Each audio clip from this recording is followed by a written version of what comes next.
एक बार एक बौद्ध भिक्षुक एक जंगल के किनारे अपनी कुटिया बनाकर रह रहे थे।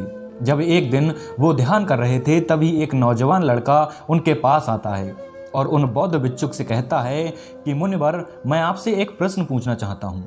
बौद्ध भिक्षुक ने कहा, पूछो, क्या पूछना चाहते हो? लड़के ने कहा, मैं खुश और चिंता मुक्त जीवन कैसे जी सकता हूँ?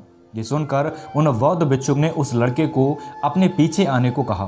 फिर बौद्ध भिक्षुक जंगल की ओर बढ़ने लगे और वो लड़का उन बौद्ध भिक्षुक के पीछे पीछे चल रहा था।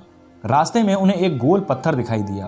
बौद्ध भिक्षुक ने उस लड़के से कहा, इस पत्थर को हाथ में उठा लो। लड़के ने पत्थर को हाथ में उठा लिया। बौद्ध भिक्षुक लगातार आगे बढ़ते रहे। कुछ देर चलने के बाद पत्थर के भार की वजह से उस लड़के के हाथ में दर्द होने लगा, लेकिन वो बौद्ध भिक्षुक के साथ जंगल में आगे बढ़ता रहा। कुछ समय पश्चात जब उसके हाथों की पीड़ा उसके लिए असहनीय हो गई तो उसने बौद्ध भिक्षुक से कहा कि अब मैं इस पत्थर को और आगे नहीं ले जा सकता। इसके भार की वजह से मेरा हाथ फटा जा रहा है। ये सुन उन बौद्ध भिक्षुक ने कहा, ठीक है, तुम इस पत्थर को नीचे रख सकते हो। लड़के ने पत्थर को नीचे रख दिया।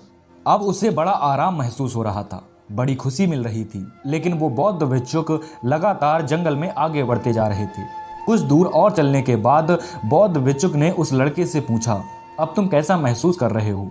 लड़के ने कहा, अब मैं बहुत अच्छा महसूस कर रहा हूँ। उस पत्थर को नीचे रखने से मुझे बहुत आराम मिला।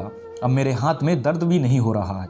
अब मुझे काफ़ी खुशी महसूस हो रही है। ये सुन वो बौद्ध भिक्षुक वहीं रुक गए और थोड़ा गंभीर होकर कहा, मेरे बेटे, यही है जिंदगी में खुश रहने का तरीका।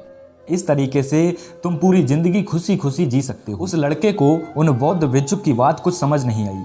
उसने कहा, मुनिवर, मैं कुछ समझा नहीं, जरा विस्तार में समझाएं। ये सुन वे बौद्ध भिक्षुक मुस्कुराए और बोले, जैसे कि तुम अपने आसपास के लोगों को देख सकते हो कि वो सैकड़ों चिंता रूपी पत्थर हमेशा ही अपने मन मस्तिष्क में उठाकर रखते हैं और उन्हें हर वक्त ढोते रहते हैं। फिर तुम ही बताओ, ऐसे लोग खुश कैसे रह सकते हैं? इसीलिए अगर तुम खुश रहना चाहते हो तो तुम्हें तुम्हारे मन की वो सारी चिंताएं निकाल फेंकनी होंगी जो तुम्हें दुख देती हैं।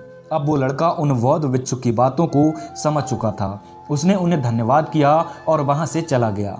सच में दोस्तों, इस कंपटीशन के ज़माने में ज़्यादातर लोग अपने इस अनमोल जीवन का आनंद लेने की बजाय दुनियादारी में पड़ तमाम जैसे चिंता रूपी पत्थरों का बोझ ढोते रहते हैं और उन्हें अपना जीवन एक बोझ लगने लगता है, जबकि चिंता ना करके अपना कर्तव्य ईमानदारी से करते रहना चाहिए। यकीनन आपका जीवन खुशियों से भर जाएगा। दोस्तों, अगर आप हमारी बात से सहमत हो तो वीडियो को लाइक एंड चैनल को सब्सक्राइब कर लें। Thank you.